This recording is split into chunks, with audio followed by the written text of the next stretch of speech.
is up? Are we having fun yet? It's a blast. It's a great day in Texas. It is. My heart goes out to the people that lost their lives in the flooding.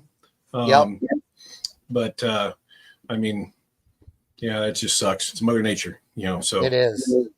Yeah. For those that I've gotten a lot of messages. I know Aaron has too. And Ryan's not with us tonight. He's taking the family on a little trip tonight, but the number of people that reached out asking if we're okay is awesome. Thank you so much.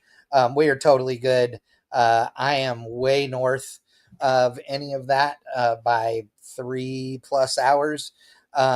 And Aaron is north and a little, well, I guess slightly west of there west as well. Yeah.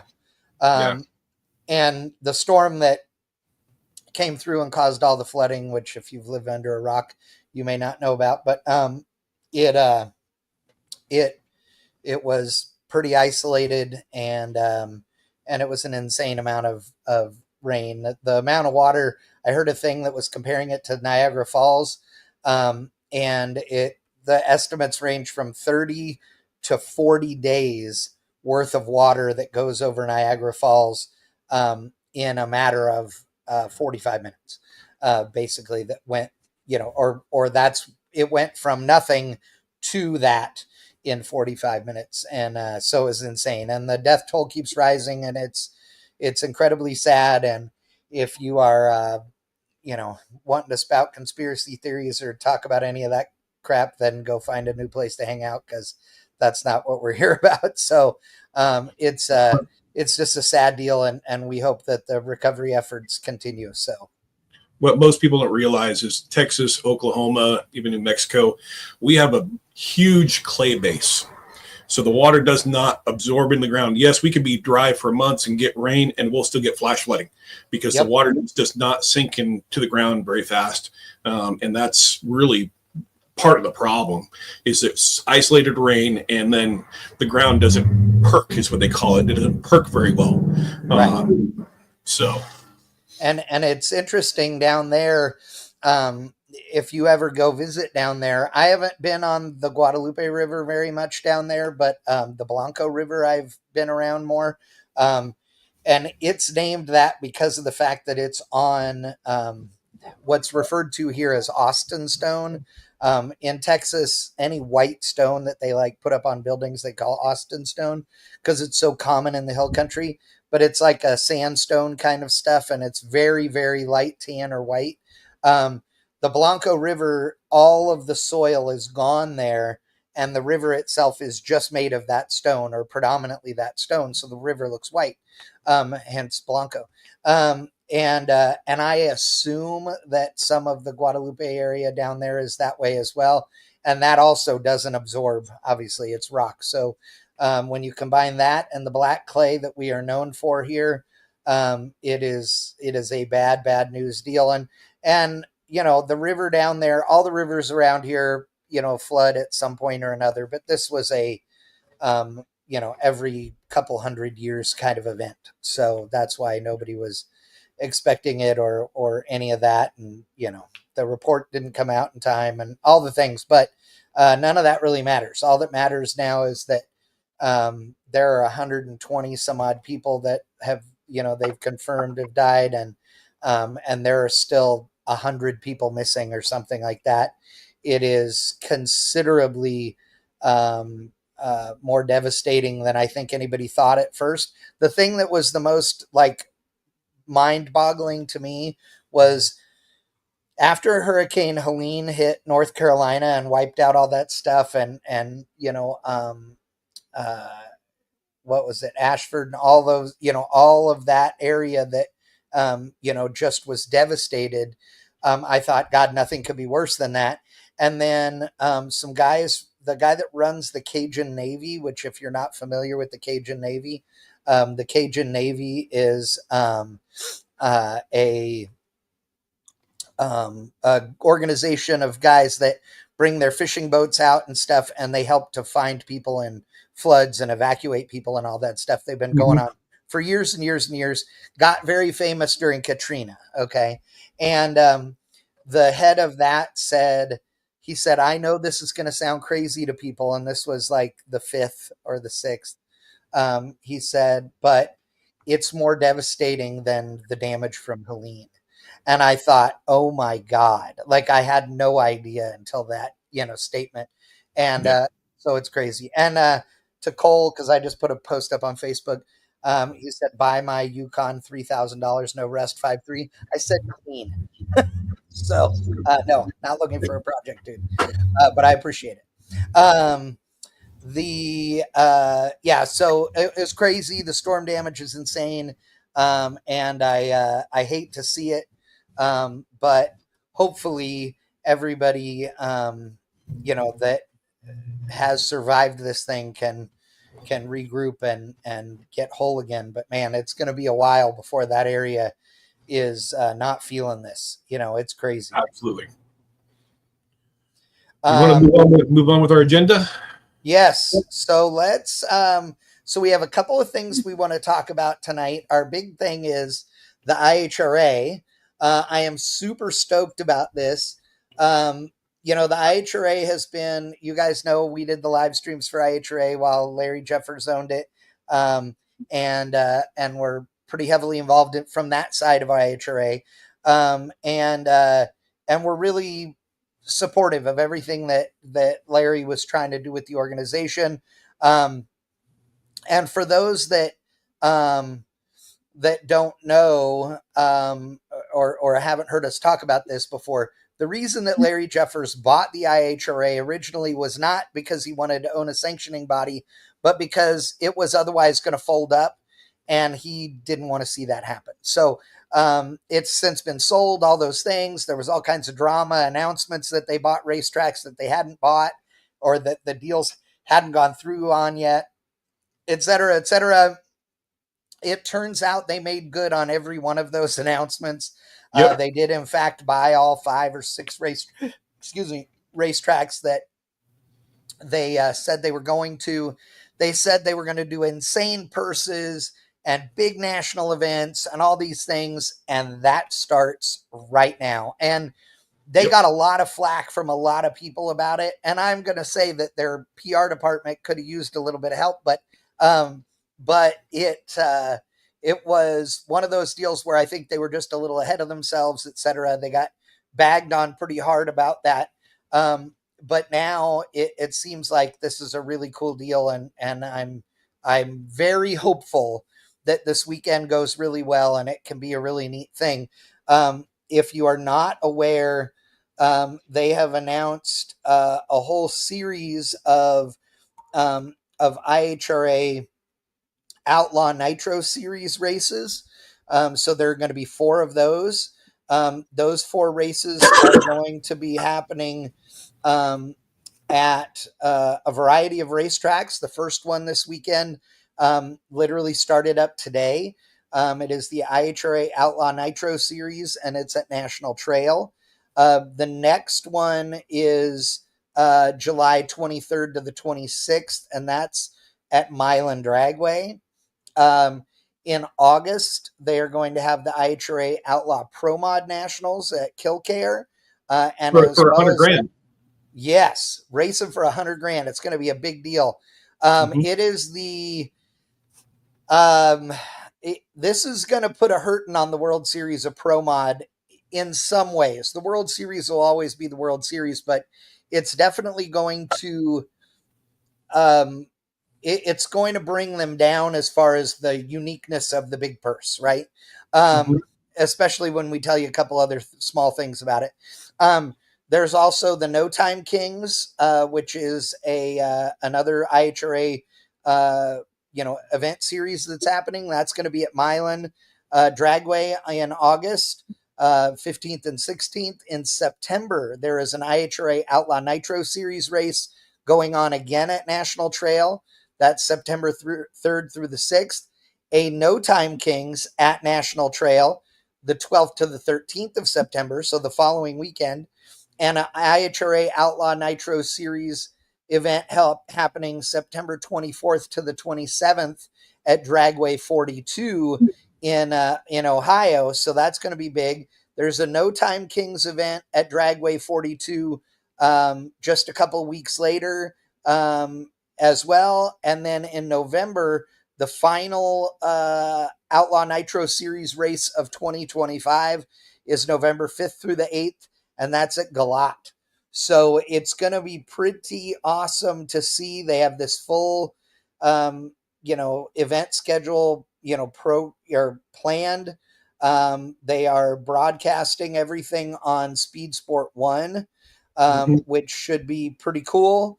And I know that everybody is looking forward to a lot of really cool drag racing. I know I'm excited because I think that this is going to be something special, and I really hope that they're able to do everything that they are hoping to. I'm looking forward to seeing how this weekend, the first event, takes off, Yeah. and hopefully in 2 weeks we can get Jay Livingston back on here, who Yep. was owner of National Trail and is still managing it, and we can get some insight on how the event went and everything else. That'd be really good. Yeah, we are going to get Doug Foley Jr. on for that as well. Nice. Yeah, and I was trying to get Doug on tonight, but they're racing right now, and he is the event director, race director at this point. So I know he's busy. I hit him up and to try and see if he could get on tonight. He can't, but he was wanting to for sure. But they're in the middle of racing. I will say one thing that was interesting today, before I get into showing off the purses and stuff. If you're not following along with their social media, one thing that was interesting is that I feel like IHRA is so in, I was going to say defense mode. That's not it. Transparency mode, I guess is the way I would put it. That they had a car that did the burnout and pulled up to the starting line and apparently blew the motor. And I don't know if it blew the motor on the two-step or pulling out of the water box or whatever. But it blew up an engine on the starting line. Okay. And they put that on their social media. They put up an announcement that we've had a car blow up, or the engine blew up in a car on the starting line. The driver was pulled out of the car. Taken Everything's to the fine. hospital. Pardon me? He was taken to the hospital. He was. Yeah, he was taken for medical attention. So yeah, I'm assuming it was a huge explosion. Barnes says it was. But what's funny is that nobody would ever normally be posting that. Like, that wouldn't be, if it was an NHRA race, we wouldn't have heard about it. Look, what's his dick? The MMA guy got apparently burned up and crashed the shit out of a pro stalker the other day, and TMZ was the only thing that reported on it. So the thing about it that's funny is IHRA is like, we have to be above and beyond. We have to be telling everybody everything, so they're not bagging on us. So I thought that was kind of interesting anyway. But yeah, it's again, the event's already started. I'm going to post up here. Let's see here. I'm going to pull up the schedule for today, and the remainder of the weekend, and then also we're gonna put up the purses as well. I say I'm gonna do that. Of course, the computer decided that it wanted to open this in a format that I don't want it to open it in, so that's great. Hey, can you do me a favor? I'm curious about something. Can you reach out to Lyle and see how much seat time Randy Couture actually had in a race car before he jumped into a pro mod? Yeah, apparently he was actually in a pro stalker, but getting ready to go race a pro mod is my understanding. So, oh yes, we were getting. Mine just went off too. Yeah, exactly. Okay, somebody shot a cop or hurt a cop, and they're hunting for him. So that's a Texas thing. Let's see here. Well, I would love to open this photo that for some reason didn't save right. But let's see here. I have the purses pulled up. Yeah, I do too. I just was trying to do it not on my browser, but that looks like how I'm going to have to do it. So, okay, so the yeah, here we go. So here's the schedule for the week, and I have to say, this is this is pretty impressive. They are definitely treating this like a real national event. When I say real, meaning NHRA style, etc. They allowed stacking to start on Sunday, this last Sunday. Stacking is the trucks and trailers that come into town, getting lined up before they pull them into the grounds. And like one of the best examples of stacking is probably Las Vegas, the strip at Las Vegas Motor Speedway, because they have a giant lot across from the main pit area. And they will actually stack trucks and trailers sort of based on um, not classes, well, some sort of classes, but really sportsmen versus pros, etc. There, but yeah, so they have been working their butts off for the last 3 days, getting everybody in and parked and whatever, and they've been doing pro-am time trials and qualifying, and that's for hot rod stocks, quick rod, super stock, super rod, top sportsman, and top dragster racers, which they've been doing that all day today. Tomorrow will be, more parking as people come in, and then the final qualifier for all the pro-am folks, which are pro-am in IHRA speak is sportsman drag racers. So one of the cool things is this racer dinner that they're doing at 7 p.m. on Thursday. That racer dinner, I heard about this a little bit, and that's really aimed at showing the sportsman racers how much they appreciate having them there. Larry was real big on doing this kind of thing during his reign as the owner of IHRA, and I'm really glad to see that they're continuing on with that and that they're pushing that some more. So it should be pretty good. Um, so, and you'll also notice over on the right hand side of your screen, it says what the entry fees are. So it's $100 for 4-day general admission. That's a pretty good deal compared to a lot of other events. Mm-hmm. You're basically getting 1 day free if you pay for that, and are there Wednesday, Thursday, Friday, and Saturday. But notice the entries. Okay, $0 if you pre-enter, and $0 for top fuel and funny car regardless. Um, so that's a pretty cool deal. That's a really cool deal when you consider what the winning is available for.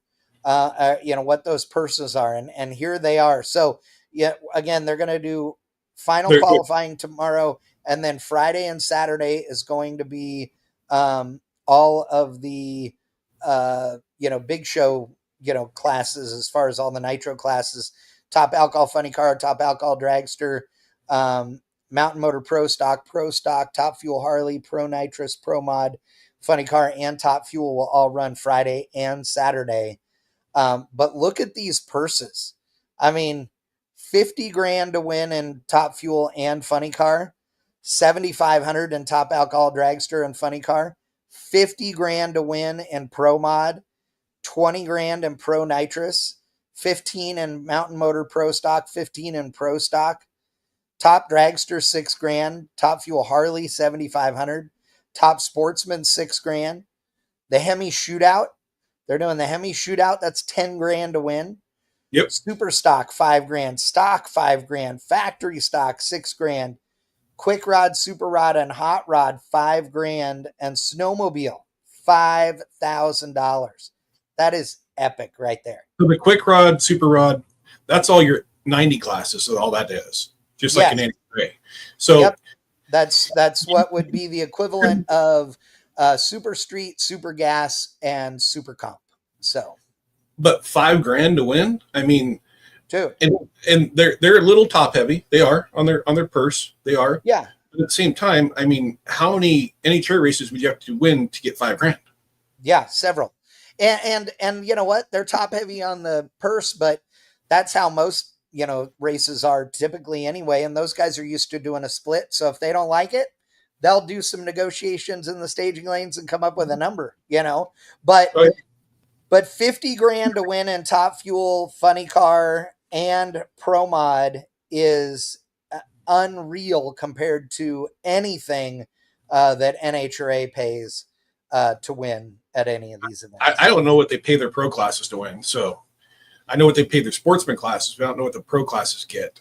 But I know that the sportsman class, especially like, you talk about top sportsman, top dragster, has gotten so expensive to run. I mean, you got to have, a $75,000 engine and, latest chassis and everything else, and to go 610. Okay. Right. And win $1,500. Oh yeah, exactly. So, Yep. I mean, I think, and I thought I read somewhere that these are all guaranteed. Yeah. That's what I was told, was that these are guaranteed purses. And that's been a while ago, but there's nothing anywhere that says otherwise. So, I'm going to assume that is the case. I don't know if there is I think the look problem it with up on NHRA and seeing if I can find their payouts. I think the problem with IHRA is that they had so many years of, what was it, IRG that owned them. Yep. And so many people got a bad taste in their mouth. And so, I mean, it's going to take time. I don't expect them to have full classes. I don't expect them to have an amazing car count for this race, although I hope they do, because it's going to take some word of mouth to get out there and be like, they put on a first class event, and it basically gets that bad taste out of people's mouth and gets racers talking about it. Because you and I both know, if you go to an event and it's amazing, and you know what, so what, there's only 15 top dragsters there, but I still won my $6,000, I'm going to tell my buddies. Right. And, as the races go on, the classes should, get bigger. Barnes said 8 top fuel and 10 funny car. NHRA did something really shitty years ago that basically said about their testing rule.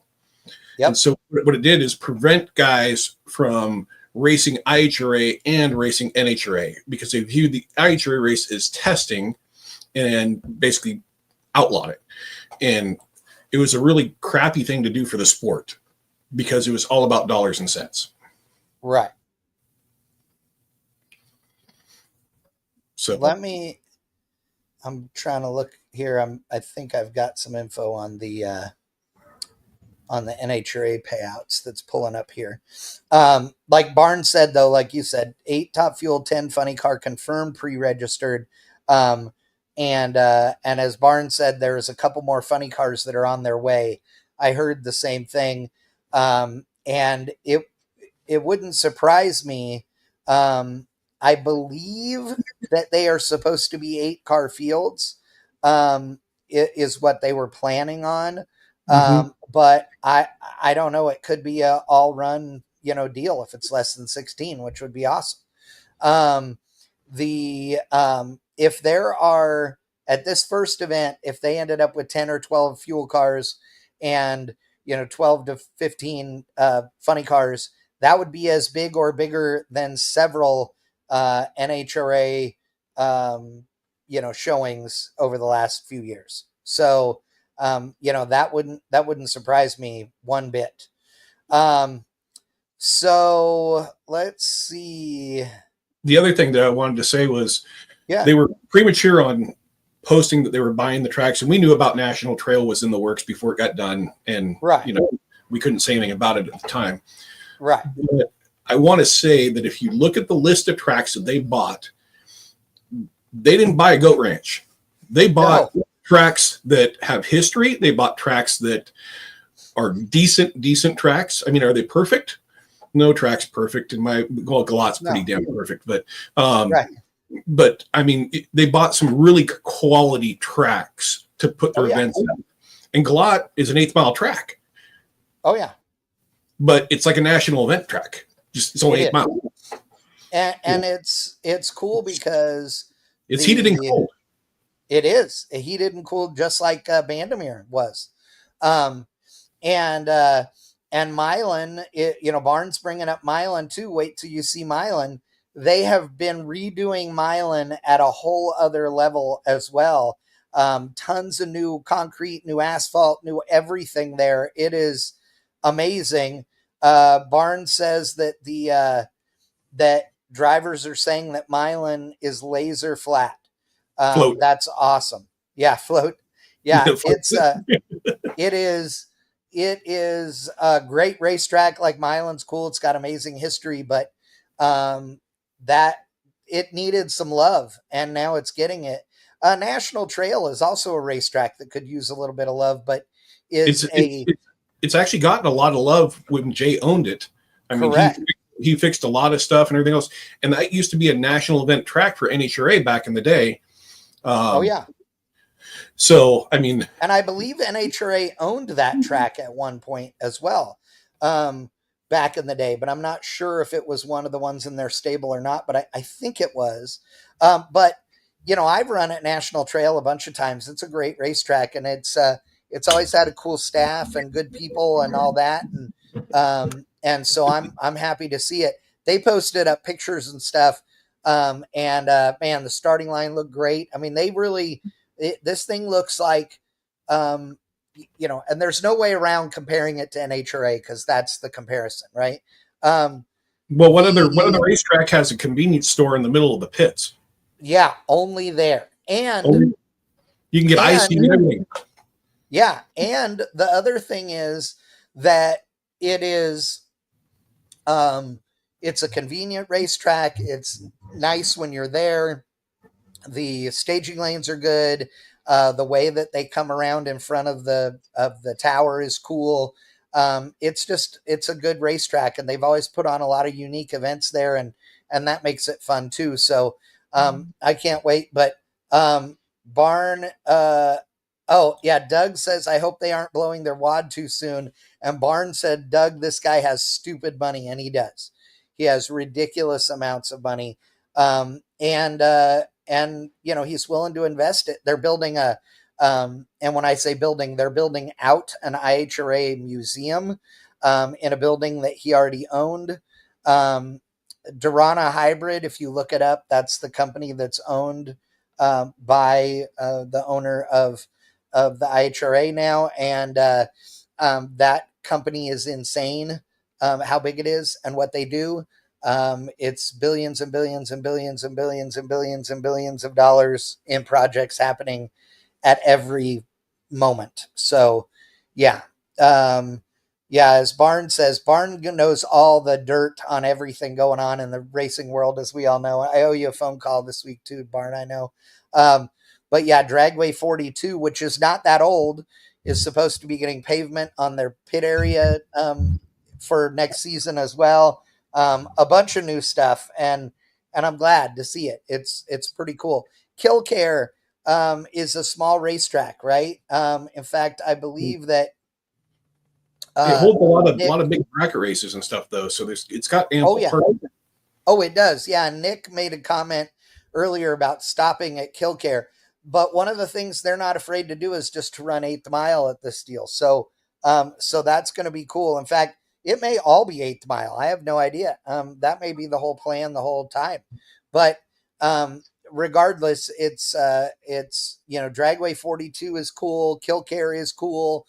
I like that racetrack. The tower could use to be a little bigger because it's about the size of a porta potty, but it's the people there are really nice. They have a lot going on at Killcare.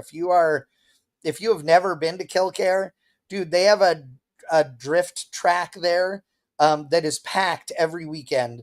They have multiple racing things going on at all times at that racetrack, which is why it has been around, very well, and does such a good job, and has been profitable for all these years. They also have amazing brick oven pizza there, or coal-fired pizza there, whatever it is, that you can get. The old track owner's wife has a food stand there making amazing pizza. Me and Doug and Neil ate some one night there, and it was great. Yeah, Killcare is a quarter-mile racetrack, but they could run at 8th mile if they if shutdown was a problem.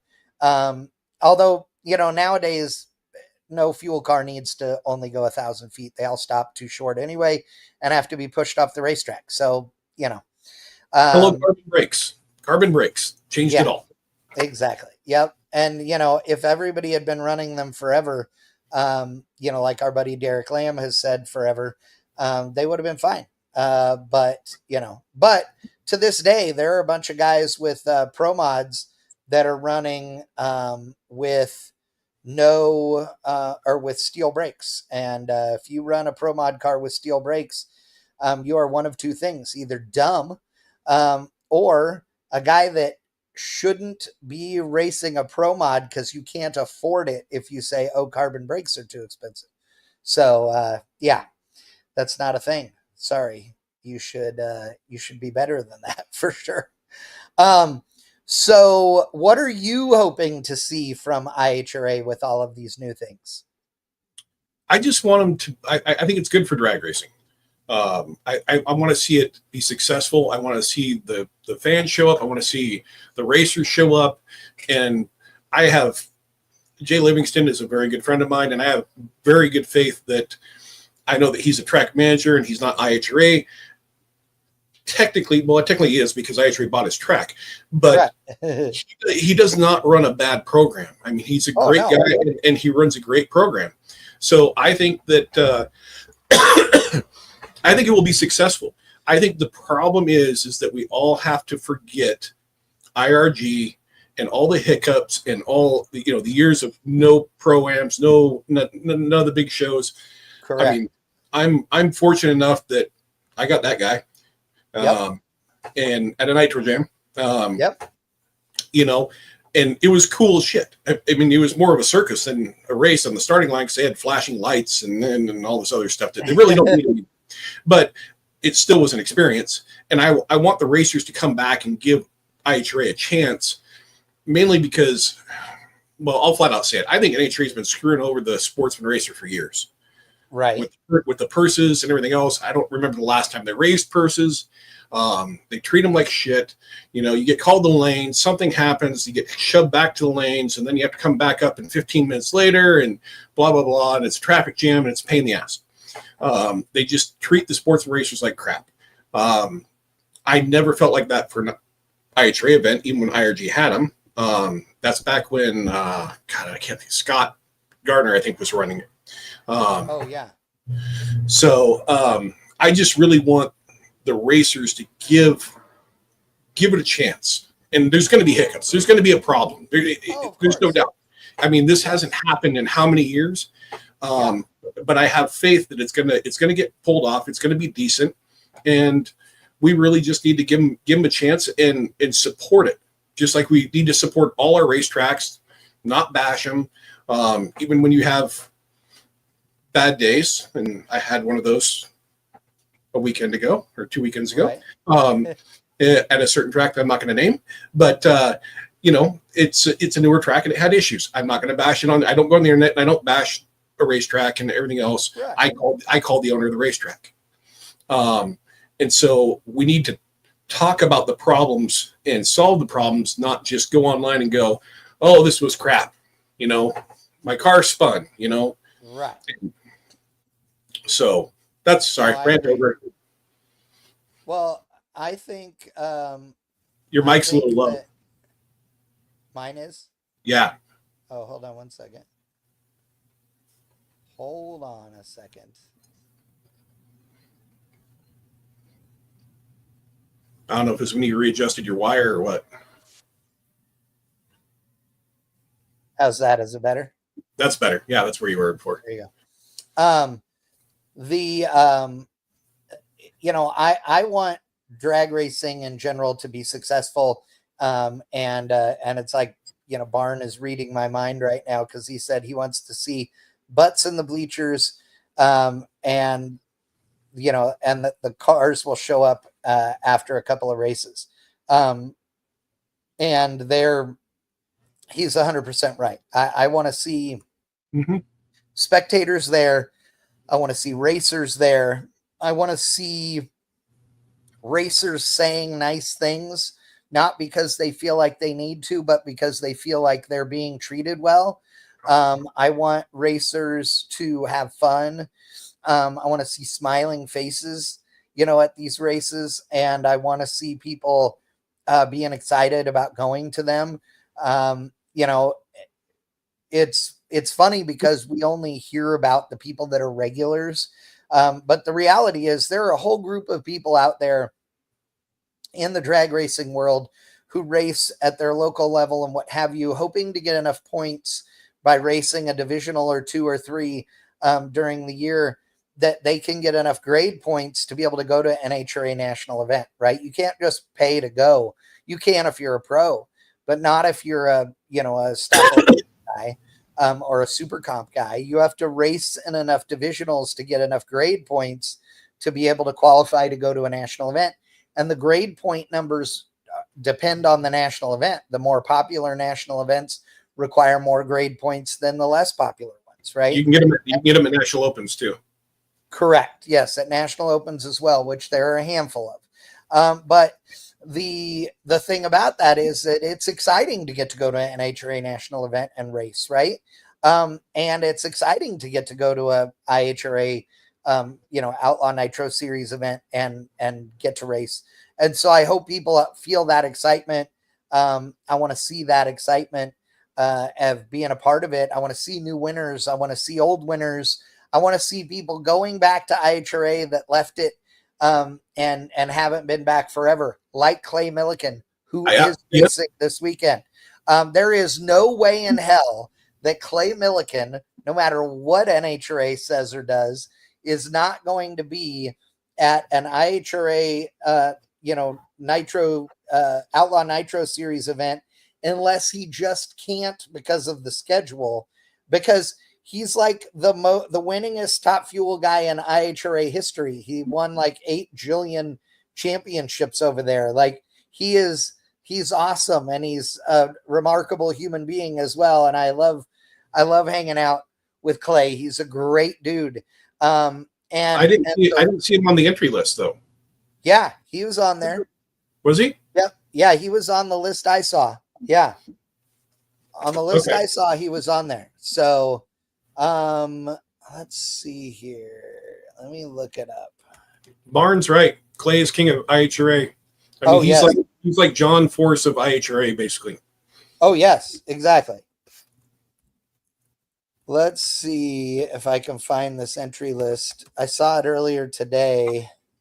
I mean, I saw a couple guys that race NHRA on there, and I was kind of surprised, but saw some smaller teams too. Oh yeah.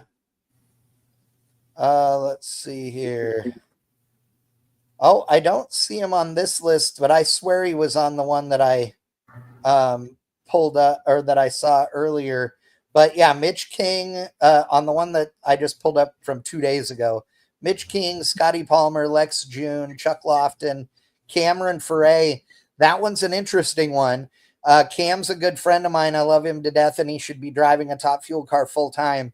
He is the entire package. He's a hell of a driver. He's a good-looking kid. He's got a good-looking wife and 2 beautiful little kids. He is as ate up with this race car wise as possible. He is amazing for sponsors. He's amazing for everybody. He's just not rich enough to pay for his own ride in a top fuel car. And anybody worth their salt would be putting their money behind this kid and letting him race full time. He's done a ton of stuff with some other great teams, but man, he needs the ride. And what's interesting about this one is that is the Elite Motorsports team. So this is the fuel car team that they're putting together and doing testing for next year at NHRA, and they have Cam testing this car during these IHRA events, or at least this one at National Trail. So that's interesting. Of course, we have Doug Foley Sr., Krista Baldwin. Krista, another great friend of ours, and she is Chris Caramasini's granddaughter, and then Will Smith as well. In the funny car category, Dale Creasy Jr. and Jack Wyatt, no surprise. There's Joey Haas, Dave Galagos, Terry Haddock, also no surprise there. That's one of the teams that Cameron has raced for. Alex Barker, Jody Austin, Mike McIntyre, and Joe Morrison, as well as Del Worsham.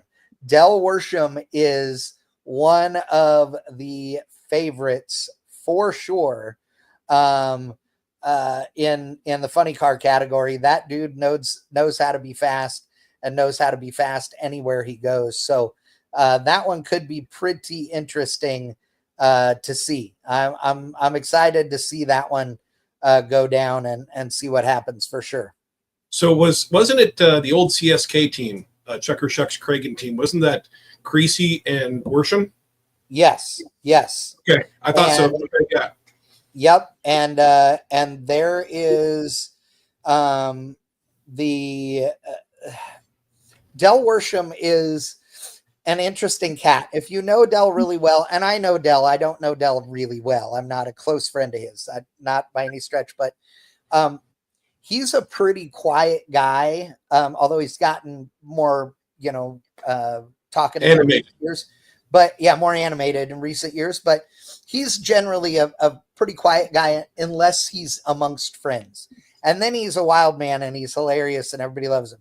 I'm not a super close friend of his, but I've gotten to be around him when he's let loose a little more.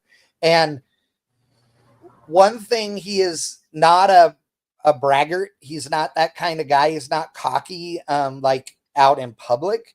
But dude, one of the baddest funny car drivers and tuners on the planet for sure is the Worsham family. So all of them know what they're doing, and it's awesome. And so they dominated the March meet for years. They dominated the March meet for years, didn't they? Oh yes, for years. And they've they go and do the funny car chaos events and literally like show up and just slam everybody to the ground. Like, it's insane. They're really good. There is absolutely no doubt. They have a lot of classes. I'll tell you one class that they need to add for at least a couple events. Fuel altereds. Oh, I agree. And the what would be interesting is the fuel altereds are bigger and badder than they've ever been in for the Heritage Series events. Mm-hmm. And all that. They brought them back to the March meet years ago, and everybody said it wouldn't work, and they put them on an index. And they put them on an index so they didn't just blow up every time they went down the racetrack, right? One of the problems with nostalgia funny cars and like nostalgia fuel altereds is that there's rules on how much fuel pump and how much ignition they can have. So they are running a single mag and a fuel pump that only flows X amount of fuel. Well, the problem with that is they're running out of fuel and out of ignition. Okay. And so they're spinning these things to 8 million to get them all the way down the racetrack, and they'd be blowing up in the lights and oiling down the racetrack and doing all those things. And it's expensive. So, there's a bunch of schools of thought, whether they should just add a bigger pump or put dual mags and leave the pump or whatever, but it doesn't really matter. We're not talking about that right now, but regardless, doing an index really helped the fuel altered category. And I can't remember, it's 620 or 630 or something like that. 620 in the quarter mile. I think it's 620. Yeah, I remember. It's in the quarter. So they're hauling ass. Yeah. And they're out of control. I mean, they're watching pro mod blown fuel type race car is what it's basically like watching. But they come up at the March meet and the stands and the fence line, everything's packed because everybody's what's going to happen? Oh yeah. And I mean, big name guys like, well, Ron Capps has driven everything there is to drive at the March meet that's nitro burning at some point or another. He's driven a bunch of funny cars, nostalgia funny cars, and a couple of different fuel altereds now. He won in the fuel altered last year, a year before. He's won in the funny car. He's driven clutch funny cars and, pedal clutch funny cars. And what we now know as, more traditional funny cars. It's awesome. Like the March Meet is great. All the nostalgia drag racing stuff is cool. I agree that bringing fuel altereds to an IHRA Outlaw Nitro Series event or two would be amazing. The big deal for it is there aren't very many in the country, okay, because it's a small group.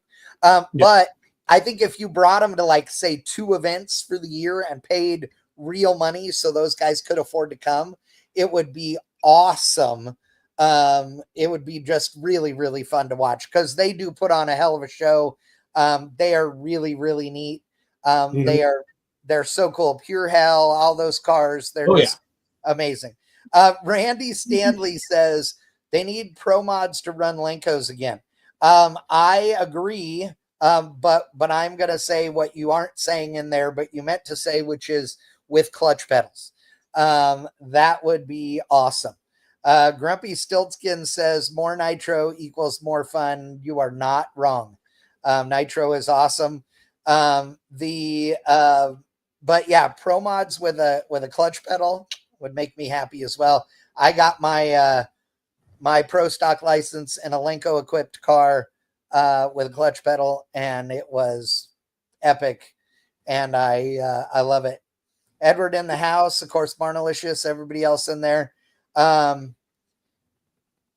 So Dar is saying that 90% of the 6.0 fuel altereds are west of the Rockies, and that's exactly it's probably true because there's not big nostalgia events.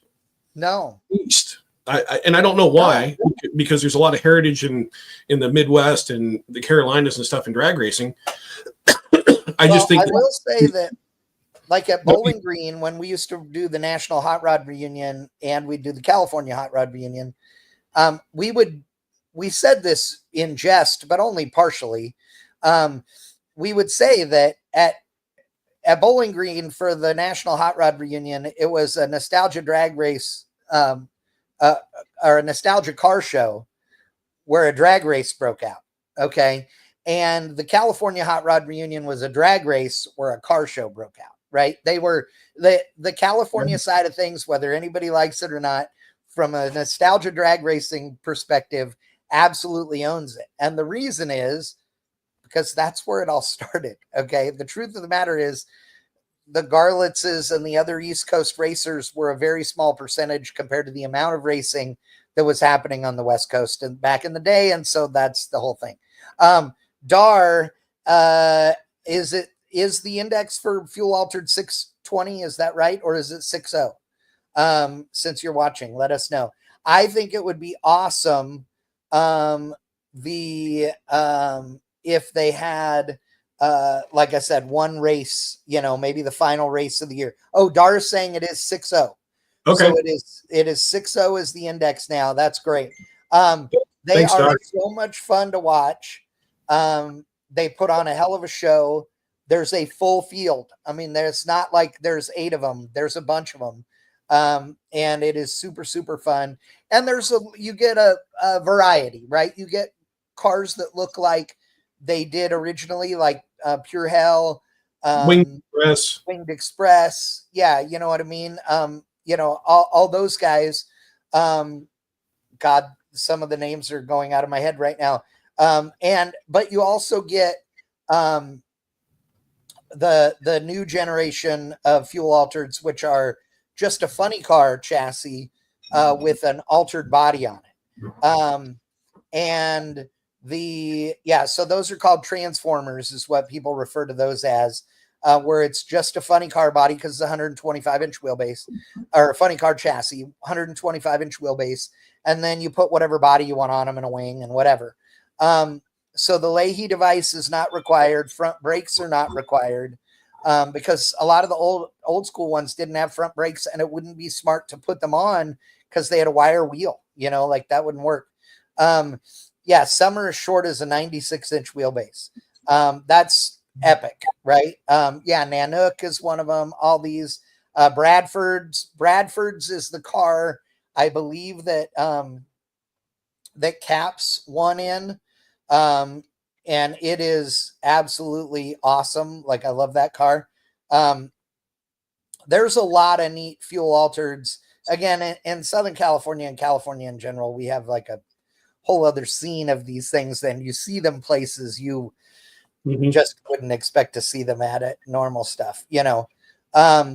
Randy Stanley is saying that's what Fuel Alters run at Firebird. It's the same series, Randy. Their Night Fire Nationals, all of them. That's all of the Fuel Altered events that are happening in the Western states are all happening under those same rules now, same index, all that, to keep everybody active and for them not to have to change things from one to the other. So yeah, absolutely. As Lycan said, there's so many cool Hot Wheels cars that have been spawned from the fuel altered cars, you know, from back in the day. The Rebel Drivers Garage, Scott Liggett saying that March Meet was one of his favorite races as a spectator. Too bad we don't live stream it anymore. That may change at some point. We've had discussions the last couple of years, so we'll see. But yeah, as Randy says, that's all the Heritage Series events, and you are correct. But I would love to see fuel altereds at IHRA. That would be amazing. And what's more outlaw than a fuel altered? Come on, so exactly. that'd be cool. That would be way cool. The other thing that I wanted to mention as far as IHRA goes and all these classes, and I'll go back to putting this up on the screen. So top alcohol dragster and top alcohol funny car, as well as mountain motor pro stock and pro stock. These are all legit classes with badass race cars and really badass racers. And they deserve real money. This is not those are not cheap classes to run by any stretch of the imagination. Doing an 8-car pro stock field is cool. It does say here on the payouts, now that I see it, top fuel and funny car are 8-car fields. But look at this. 9th to 12th non-qualifiers are still getting paid $7,500 in the fuel categories as tow money. That's great. That's awesome. Yeah, 32-car field in Pro Mod, 16-car field in Pro Nitrous, 8-car field in both Pro Stock categories, and 8-car field in Alcohol Dragster and Alcohol Funny Car. Now, I will say one thing.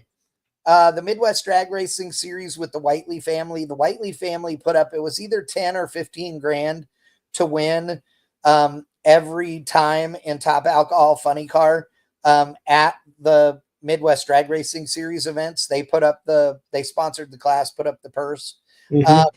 And with rare exception, we hardly got any alcohol funny cars. They obviously would run their funny car, and we'd get 2 or 3 others, but that was about it, which is embarrassing. The top alcohol racers bitched and moaned like, you would have never heard before about not getting paid anything and that they were putting on a show too and blah, blah, blah. And then the Whiteleys gave them a place to do it and they didn't support it. And so straight up top alcohol racers, you did yourselves a disservice, right? Everybody knows I'm not involved in the Midwest Drag Racing Series. I got nothing against them. It's not my thing and I'm not a part of it, but I have, they're doing a good thing. They're putting on races and racers love them and they're having fun and all those things. And here they've put up money for top alcohol funny car racers to come and race with them. And they have not been supported the way that they should have been. So shame on you, top alcohol guys. So I hope that you guys will show up for these IHRA Outlaw Nitro Series races and actually be a part of the show so you can, try and, win some money because it's a big deal. And God, that's $7,500 is real money and I love it. Barn is saying they may pull 32 cars at Milan. I think he's talking about, Pro Mod, I guess. We'll see. Burkholder Brothers at the March meet was awesome. Top Fuel Harley, Grumpy Stiltskin's reading this and said he didn't know that Top Fuel Harley was going to be a part of it. NHRA has Top Fuel Harleys, but they have a couple of them that race, really just putting on part of the show on Sundays or whatever, Saturdays and Sundays at national events. And nothing wrong with that because it's awesome. They're fun to watch. But yeah, these guys are getting a real class. That's awesome. Anything that you have to wear a flak jacket to ride it down a track. That takes balls. Yeah. And to, and the fact that you can't sit on it when you start it, you have to stand next to it when you start it, in case the thing blows the pistons up through the top of it and would otherwise take your balls off. No gracias, senor. You know what? Cactus Robot just put up a comment that I think is a perfect segue into our next category or our next topic before we end the show tonight. So I guess let's wrap up the IHRA talk. I am thrilled to death for IHRA. I hope everything goes great today and throughout the rest of the weekend. I am going to tell you I'm a little disappointed right now because they had asked me to come if I wanted to announce any of the events this year. And I said, sure. But all of them fell on weekends where I had other things already. Except I somehow screwed up because this weekend I do not have a weekend or an event this weekend. We could have been doing that. We could have been doing the show from the track. We could have been. Yes. I would have followed up with you. I'm a complete slacker. And I sent Doug a message earlier and said, I am an idiot, apparently. So yeah. Could have went to my suburban buying fund. So whatever. But anyway, I hope that they do great. I hope the racers have a good time. I hope the spectators show up and they put on a really good show. And I think it'll be great. So I'm excited about that. But without further ado, put up Cactus Robot's comment. Yes. Hey, Mel. So the Cactus Robot, we're singling you out, but we're not bagging on you, dude, at all. Says, all racing is shrinking in America, all but NASCAR, so enjoy. I want to comment on that. Knock yourself out, my friend. So all racing is not shrinking in America. There's been at least 4 to 5 new drag strips opened up in the last year and a half. Drag racing is very much well alive. NASCAR, there's a reason they painted their seats different colors in their stands so it looks fuller than it is. NASCAR is having an identity crisis with their different formats and everything else. I think that racing is alive and well in America. I think it's doing better than it has in recent years, partially because the economy is starting to get better. So I would refute that and say that it's kind of short-sighted, and we can agree to disagree. But in segueing into our other thing, which is, are YouTubers really helping drag racing? Here's my take on that. So you had what used to be NPK guys. Basically, that got shut down. They went to Speed Vision. Now they canceled a bunch of events. All of them opened up YouTube accounts and started putting out content. You had the Roadkill show get killed, and Finnegan and Freiburger and all that. They're basically in Dulcich and whoever else are all going to YouTube for basically making money. They're trying to make a living. The problem is I don't think that they're hurting drag racing. I think that basically the automotive content on YouTube is getting so watered down because now you don't have these guys all making a show together or anything like that. And it's not on TV, released over a period of 6 months. You're getting so much content on a more regular basis that it's all getting watered down, and you're not getting. I don't think you're getting the quality of content that you could. Maybe I'm wrong. Right. And we're on YouTube, so. Yeah. Right. I will say a couple of things on that front. So NASCAR has been in a decline for years and years and years. a big decline from 2010 to 2017, and then they kind of, but they're still overall down compared, but they are seeing a rise, right? And predominantly with a younger audience, which is great. And this isn't a bag on NASCAR at all. The I'm laughing at Mel Roth too, and I'm reading all the comments over here. But overall, drag racing, as Aaron has said, is healthy and doing well. Is there room for improvement? Absolutely. But keep this in mind. As he said, there are multiple new drag strips that have opened. For the last 25 years, people have been saying the sky is falling with regards to drag strips and drag racing in the United States. But as my former partner in crime, Brian Loans, is fond of saying, there are more operating drag strips in the United States of America today than there ever have been. And that goes for the rest of the world as well. So overall, no, it's the racetracks are doing well. Now, some of them are not. Some of them are struggling. The ones near you, maybe. I will say that in the grand scheme of things, I'll say that there's a whiny bitch problem. Okay, and the whiny bitch problem goes everywhere in the goddamn country, because you have two kinds of whiny bitches. You have the people that go to the racetrack and are whiny bitches, and the people that own the racetracks who are whiny bitches. And at some places, there's only one whiny bitch category, and some there are both, right? So there are racetracks in the country that are going, oh, woe is me. We can't do anything. Everybody's bitching at us, blah, blah, blah. And so we're not going to, be open as much. You know what? Hey, good for you. You own it. You can do whatever the hell you want. I am a guy that takes people's comments to heart way too much.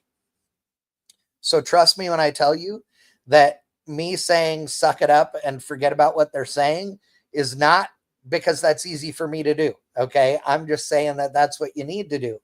At the same time, if you're the person that goes and whines and bitches about a racetrack publicly, but you never once go talk to them and say, hey man, you know what, if you could help us out and do this, or this better, it would certainly make our, racing experience better, then you're part of the problem, right? I have said this for decades, and I know I'm going to sound like a grumpy old man, but you don't do official business through text messages, through messenger messages, through Facebook posts, or any other social media. Okay. That's not how you do it. So if you are just putting up negative comments on social media, you're not helping anything. So just shut your goddamn mouth. I mean, that's basically it. Whether you're a track owner or you're a racer, right? If you want to have meaningful conversation with people, that's not how you do it. Now, if you want to go, hey, rah, rah, rah, I won this weekend at, Paris Dragway and it's the greatest place ever, knock yourself out. Put that up on social media. That's a great thing. But if you have a criticism, then make a real effort to actually make a change rather than just putting it out there for everybody to pile on so you can look like the loudmouth hero, because all you do is look like a douchebag. So you're spot on. And it's obviously I own a business and I know a lot about business. And the old adage is a pissed off customer tells 10, a happy customer tells 2. Yep. So I'll share an experience I had. This was not this last weekend. It was the weekend before. I went to a racetrack and my car normally can hook up in a car wash. Okay. Right. It's not a fast car. It's, low 6.0-ish, 620 car, it's 102 in Texas. So it's slower. My first pass down this track, I went 654 and I lost multiple tenths off my 60 foot. Oh, wow. That was the first pass. So each pass, and we made 4 passes because we had 2 time runs and then first round and it's a guess. And anyways, last pass goes 637 from 654. So I'm not happy. I know I'm not happy. By the way, my lights went from, and I didn't change anything. I mean, I used a delay box. I didn't change anything. I went from a 67 light down to a 15 light. That's the difference in the 60 foot. Wow. Yeah. So, because I knew if it hooked, I was good. Yeah. So I waited a couple days. I waited till, I think it was like Tuesday afternoon. I called the track owner. I said, hey. Took a breath, made sure you weren't going to be snarky or upset or any of those things, right? Make sure you could really look at it like, okay, with calm, you know, am I really right? Was there a problem? Like, great, good on you. Okay. I called him and I said, you know, this is what happened. This is my time slips. This is what and he asked what car I had, and I told him what car, and he knew what car I had. And he complimented me on my car, which was nice. But I basically told him, I said, you know, I got there early. We got parked. You know, you guys dragged the track. You sprayed the track. I could smell the spray. I said, it's 102 degrees outside. And the one thing I know about tracks, especially when it's hot, you have to drag it. You don't have to spray it, but you have to drag it. Right. That dragger never moved from when we started racing to when I left. Yep. And his response was a little snarky that basically 95% of other cars didn't have a problem. And I went and talked to multiple competitors to make sure that I didn't have something wrong with my car. Right. You know, is there something, you know, that's what you do as a racer. You're like, hey, you know, are you spinning too? And I'm like, yeah, we're spinning too. I mean, guys were picking up tenths between runs. Yeah. And he's like, 95% of cars made the trip A to B, no problem, blah, blah, blah. And I was like, okay, well, just wanted to convey it. And thank you. I will not be back at that drag strip. I mean, I just won't. And it's because I'm not going to win every race I go to. No, honestly, no, I'm not. That's drag racing. There's only one winner a day, but if I cannot dial in my car, I can't know what my reaction time is going to be. I can't win a race. There's no point in me going. I'm wasting the truck fuel to get there, the entry fee. Yeah. I brought two guys with me. You know, it's just not worth my time. I'd rather sit at home. Right. So, I mean, I'm going to try a different track here in a couple of weeks, but I mean, it's the fact that you need to call and granted, mine kind of fell on deaf ears, and hopefully he comes around at some point, but you have to call and give constructive criticism and not just post it on the internet that the track was crap this weekend and post up your time slips. And I mean, because I could have done all that bullshit. No, it's not. It's not good for the track.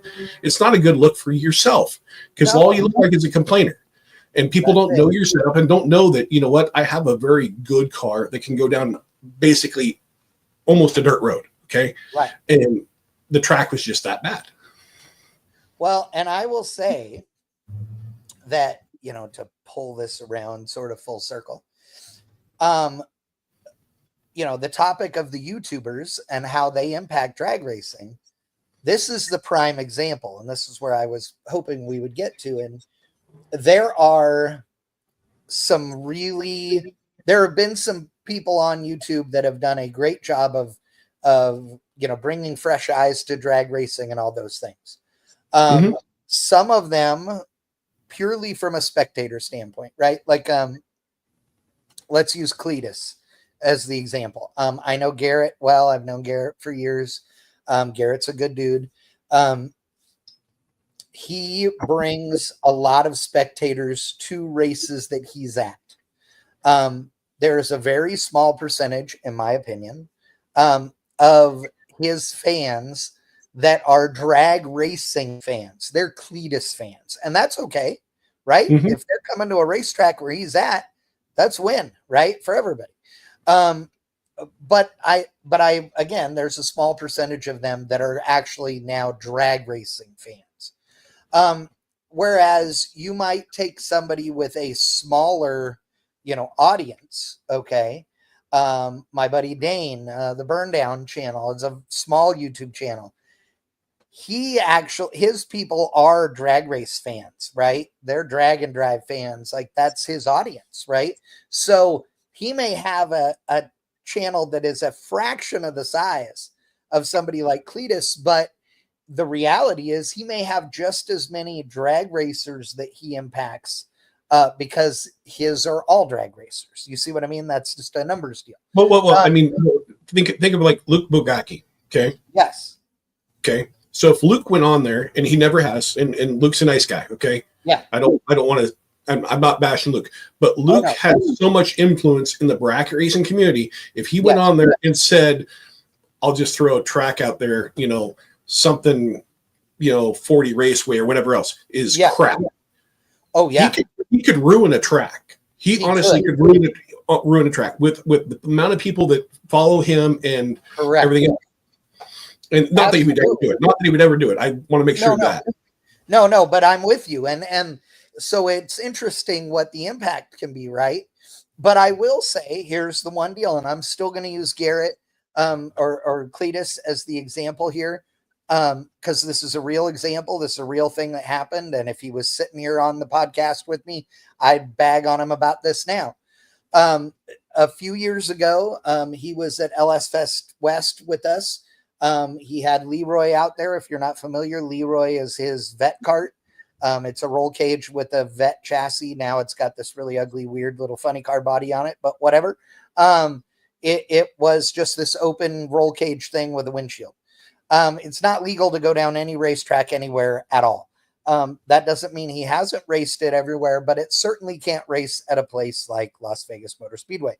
So when he failed tech miserably, the staff there, Jeff Foster, who runs the racetrack, was, he trusts me, right? I'm a partner of his. I'm the announcer for LS Fest, but I'm also, working in a race director partnership kind of role.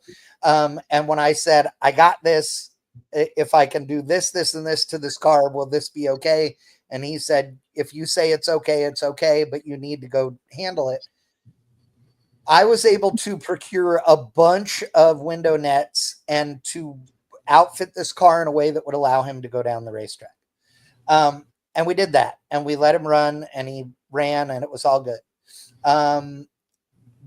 It may have been at the same race, or it was the year later. Is it Emily Hartford, the chick that drives the Corvettes now, and does Nissan commercials? The purple one? Amelia Hartford. Yeah. She was also there. She was trying to run a career best in her car, and it was too quick for what it was legally allowed to do. We told her, you can't do this again. If you run quicker than X one more time, then you're out. So if you're going to try and do that again, now's the run, kind of deal. And in both of those examples, they both got on their subsequent videos and then motherfucked the racetrack. She's just a liar in general, and I can't stand her. And I'm just going to say it out loud here publicly, because she did a total clickbait thing on her video and made it look like she was getting yelled at, when in fact, the guys that were walking over to her after that run that was too quick were congratulating her. They were track staff that were walking over to congratulate her. And then,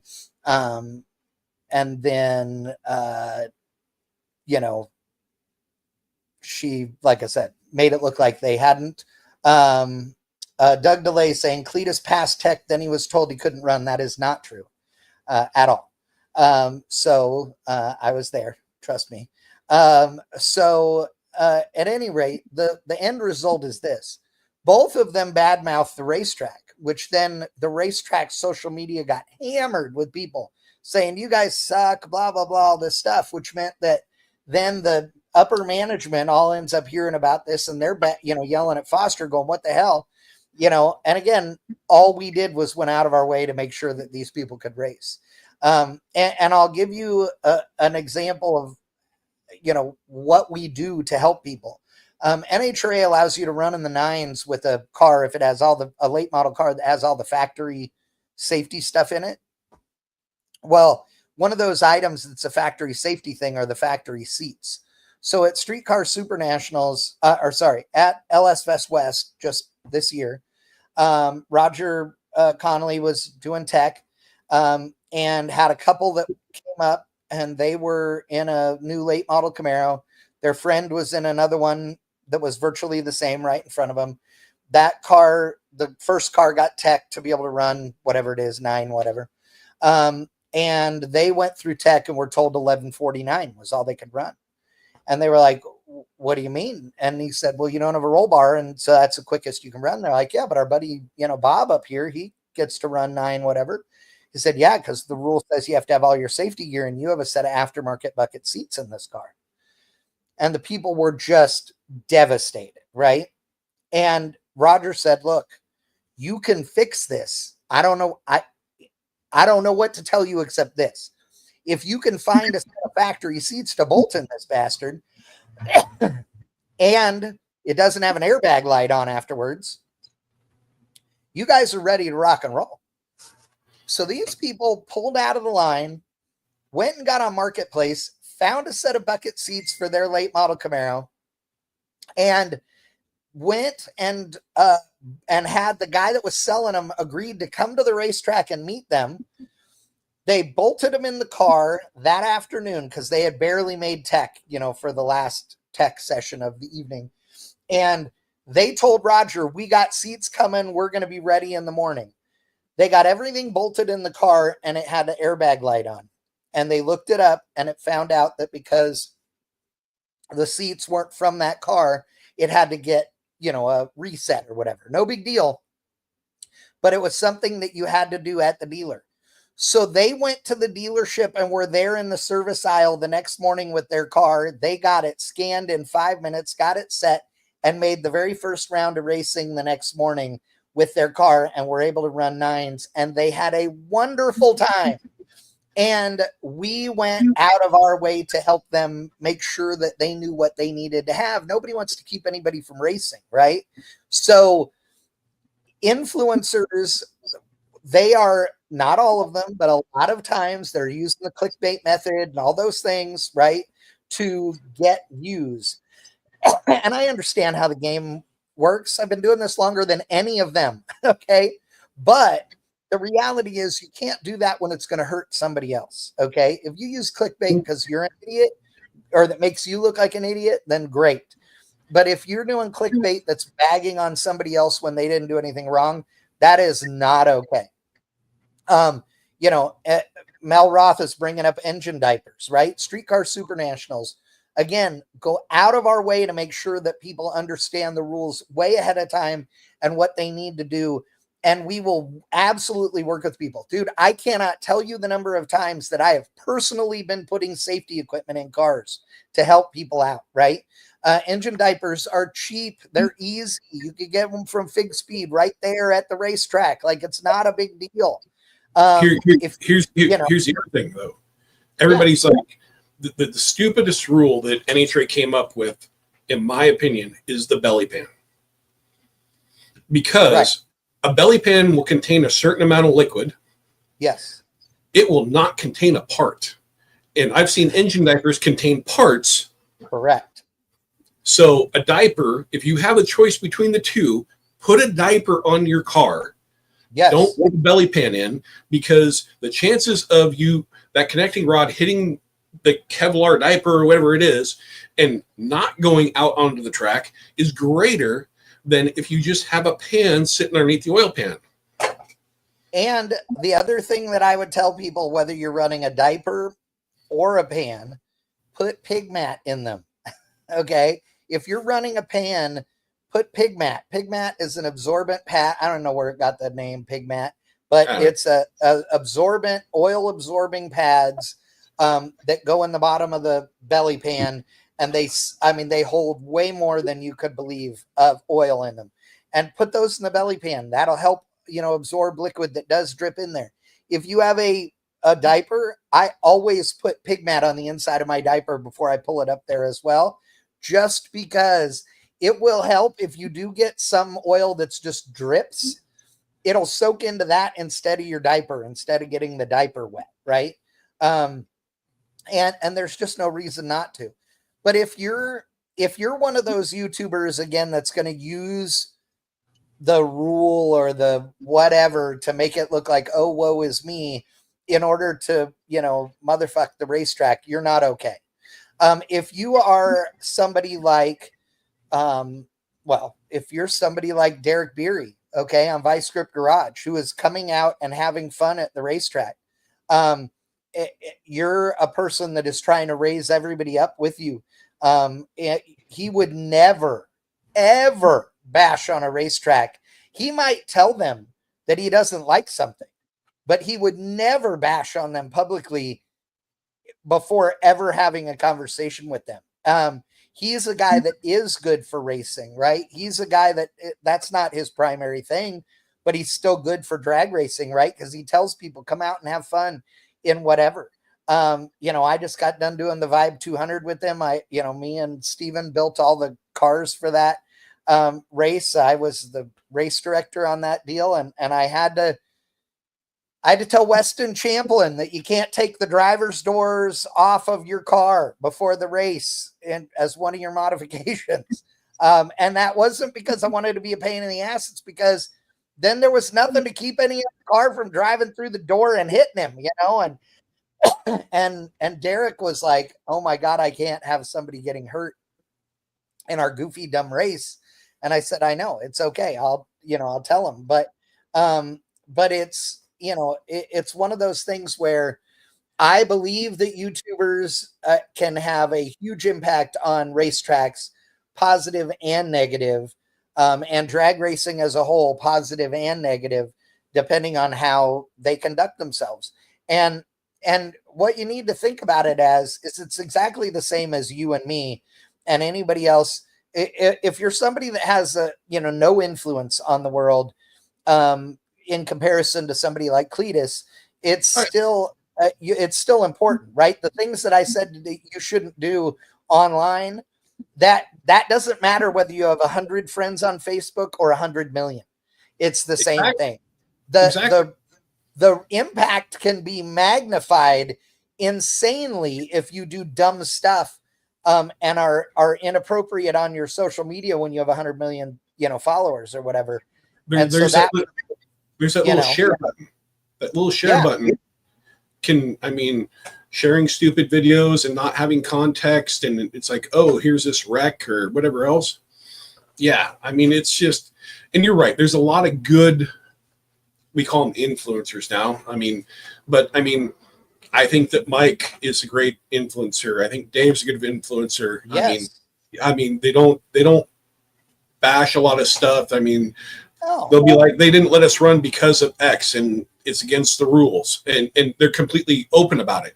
They're not they're just not letting us run. Yes. And you don't see either one of those guys doing a ton of clickbait. Angelo, Tony, he's kind of the same thing. I like Tony only because he makes fun of Richard Rawlings. So, we're going to lose the shop. But there's for every good one, there's like 5 that really should just keep their mouth shut. Honestly. Yeah, I agree. And it's funny you bring up Tony for the Vibe 200. I was with Tony and Derek obviously, and Freiberger was there, and Alex Taylor and Tate was there. Got to meet some other really cool new people. Weston Champlin, I've known Weston a couple of years. He was there. But Brad DeBerti and who was the other one? I'm forgetting one of the guys. And then Ray Ripple, she was there. She was awesome. Really, really nice people. All of them were great. It was fun to hang out with them. But you bring up Tony. Tony's a great dude, right? He's funnier now. I've known Tony, a couple of years now, and he's a good dude.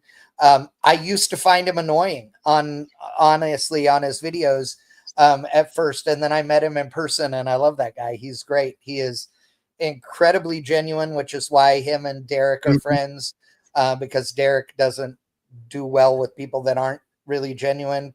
And And then, you know, he's also like the opposite of Derek in that Derek's competitive when he needs to be competitive, but there are times where he's just there for the experience. When you put Tony behind the wheel, dude, it's all in, like all in. Okay. And it's funny because his seriousness and Derek's not seriousness are hilarious together.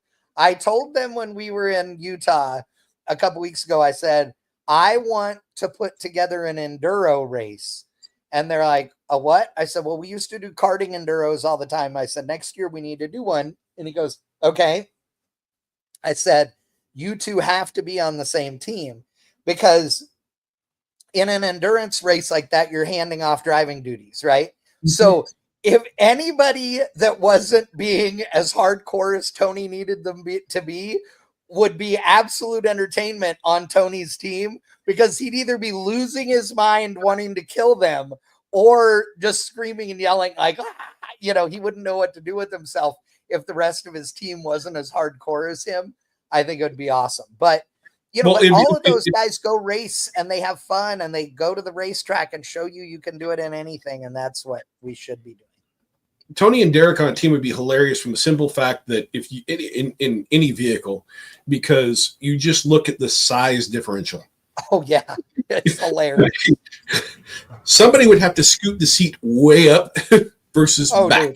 Dude. Okay, so you can feel for me and Steven when we were building all these cars. So if you don't know, we had to build 8 Pontiac Vibes for the Vibe 200, which was like last year's Aztec 200. It was with O'Reilly Auto Parts and Derek, you know, Vice Grip Garage and all these people. So anyway, Steven and I built all the cars. We built 8 cars in 4 days. And by built, I mean, you know, wheels and tires, made sure they all would run and drive as reliably as we could, which meant that some, like one got a whole new rear axle assembly, others got control arms or an axle shaft or whatever. All of them got a cooling system refresh and, you know, new AC Delco spark plugs, Mobil 1 oil, Wix filters, you know, et cetera, all as part of our sponsor package. You know, NOS nitrous system on every one of them. You know, race quip harnesses on everything, a Summit Racing Equipment harness bar. They had a universal harness bar that we used for every car. It was a very nice piece. I can highly recommend them. But one of the challenges was putting a safety package together that would accommodate somebody from Alex Taylor's size up to Tony's size, all in the same kind of car, right? And Ray Ripple, she's little bitty too, like Alex. You know, Tony is not quite as Alex little bitty, but he ain't very big. And like then you got Derek. Yeah, and Tate Morgan. Tate Morgan's the same way. Tate is skinny as a green bean compared to Derek, but he's like 6'5". And Derek has lost like a bunch of weight in the last 6 months, but he's still a big giant dude, right? And like so Derek and I are same shoe size. So one of my concerns was foot room, okay, in there, and these cars were okay, so it was fine, but not great, but okay. But the bigger deal was the harness bar. And so with the seat all the way back as far as it would go, it was good for Derek. And with it all the way up, it was still okay for Alex and them, and still offered protection. If the seat back were to break, it would have been caught by the harness bar, you know, and all those things. So, but we had to factor all of that stuff. And it was hilarious because we just found ourselves laughing at the different things on them. I will say these little Pontiac Vibes, which are a Toyota Matrix, if you don't know, they are a fun little car. On the day after the race, we may or may not have been out at the Bonneville Salt Flats and one. Me and Steven and Derek and Chad from O'Reilly Auto Parts and Matthew, the head of production. shooting some fun little things that you've seen. But anyway, we were out there, and Derek goes, we're driving the 86 miles, what it feels like, back to the end of the road at Bonneville. And he goes, one of these would be a nice little daily driver car. And I said, I know, it hurts me to say that, but yes, it really would be. If you cut the exhaust off right at where they go over the rear axle and then straighten out, you cut it off there, and you cut the tip off the muffler, not the tip, but the whole pipe after the curve, then that pipe will literally go straight on to the one that you cut that came over the axle. And it just changes which side of the car the exhaust comes out and makes them sound epic. Like, they sound really good. In fact, the GTs, the chip is at 7,200 RPM. They rev to 8,500. They sound like a sport bike when you rev them up and put them on the chip. It's pretty entertaining. So, but yeah, they're a fun little car with a stick shift and everything. And so, Derek said, one of these would be a cool little daily driver. I'm like, you are not wrong. This would be a fun little car. So they lived through it. So it was good. But I have to say, like, I thanked them profusely for including us. The people from O'Reilly Auto Parts are amazing. And obviously Derek's great. And everybody else that was involved in the whole thing was a pleasure to work with. And it was fun. And we appreciated the opportunity, and we're looking forward to next year. Next year is going to be cool. And stay tuned, because next year there will likely be a spectator opportunity for this event too, which will be fun. So that Bang Shift team, maybe we've talked about that as well. So I know I'm laughing because Chad from O'Reilly Auto Parts is like, I feel like we need you as one of the racers. And I said, I'm totally down. I said, the only thing is that there would have to be some kind of a roll of the dice as to what car I got, so that nobody would think that I, since I'm building the cars, that I made one, extra special for myself or whatever. But yeah, but it was fun. We had a good time out there. It was cool. And without Stephen and Claudia, it would not have happened. So Stephen and Claudia Comos, are friends of mine from SoCal that now live in Salt Lake City area. And we did all the builds at Stephen's house while he was doing interviews for a new job and a bunch of other stuff. It was such a shit show. It was crazy, but we had fun. We had a company in his, so his house has a gate. You go through the gate next to the house. You go through the gate and you're in this big driveway RV parking area, and then his shop is behind it. And the whole place was just full of Pontiac vibes. I mean, full. And there was a wrap company there wrapping all of the cars. Like, it was, so we're building them while they're wrapping them and doing all the things. It was nuts.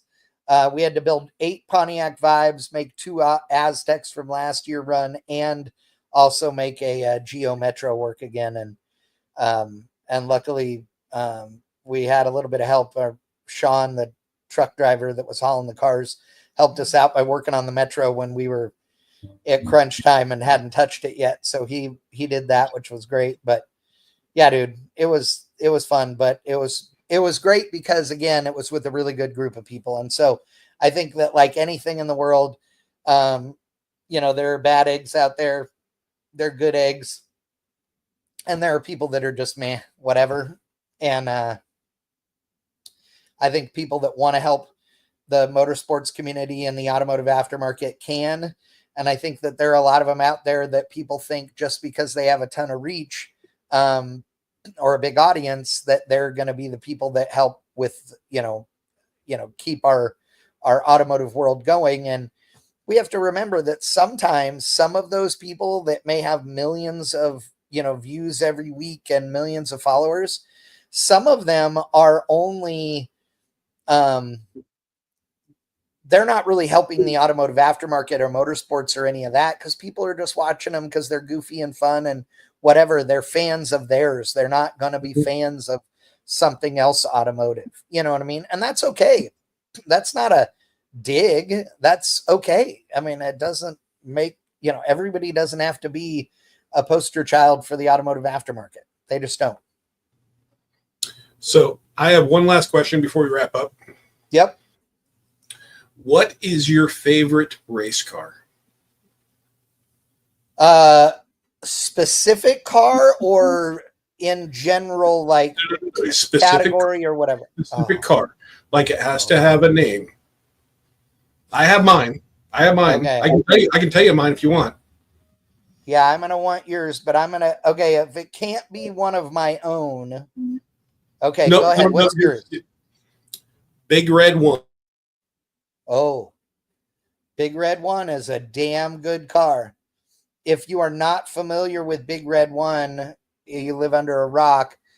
Big Red is or was or Big Red One. There's still Big Red still exists. It's just been rebuilt 86 times. Yeah. Is a 69 Camaro that was, which is near and dear to my heart as a 69 Camaro guy. It was built to do it all, right? Road race, open road racing, Silver State, all that kind of stuff, land speed, everything. They've done all kinds of insane things with that. So it's awesome. Mike Cunningham, this is my buddy Mike. He says the Fairmont doesn't have a name, and he's smiling because he. I love your Fairmont, Mikey. You know I do. Oh, that was so good. Smart ass. I'm gonna see you in a few weeks. God, so my favorite. Oh, dude, I mean, it could be it could be Grumpy's toy. It could be anything you want, Chad. I know. But I mean, I think Big Red One is a Swiss Army knife of race car. It is. I agree. I agree with you on that.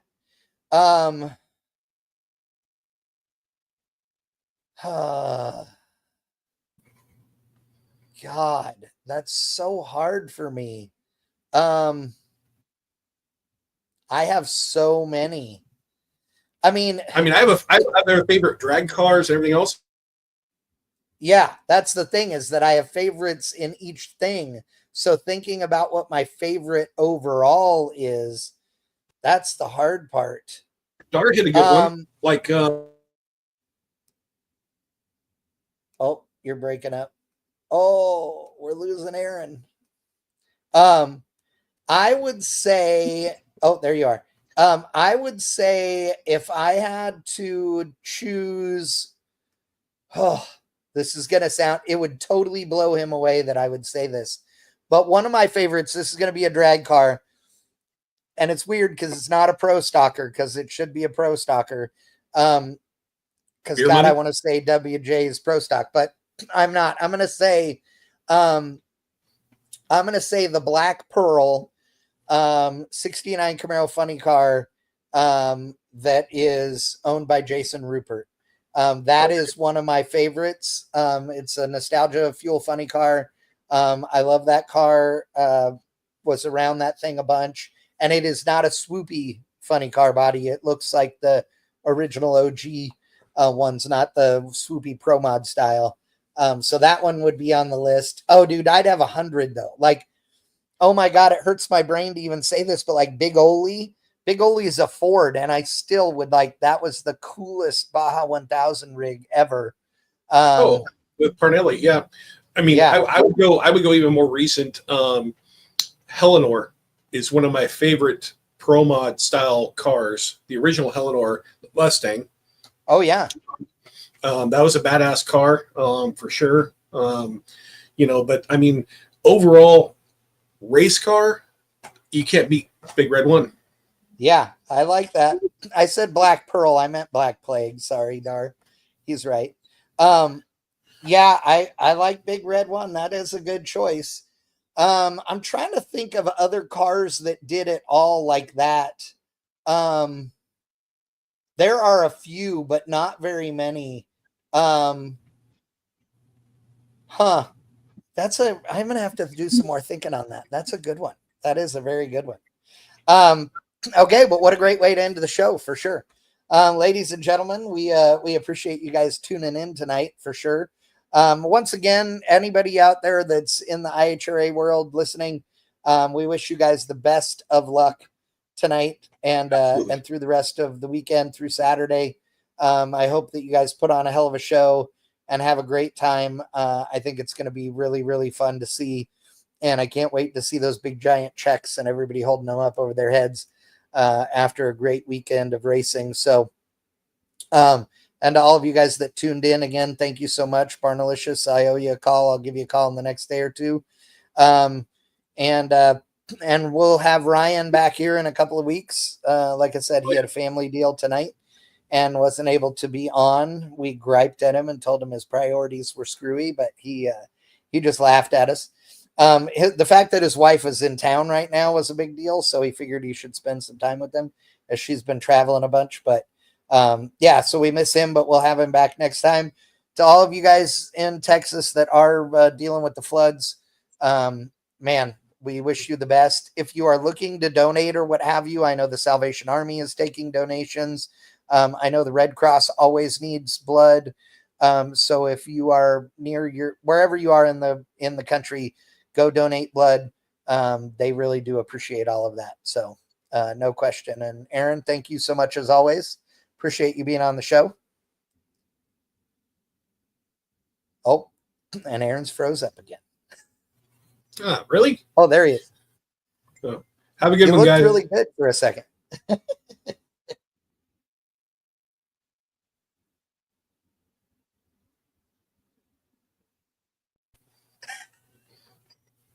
Another froze up Aaron. All right. Oh, there you are. You froze up for me, so. Oh, and you froze up for me. So I don't know which one of us it was, but It anyway. could be me. I don't know. Yeah, I don't either. All right, gang. Well, we appreciate it. We will see you guys all next time on Triple B. Thanks for joining us. See ya. See ya.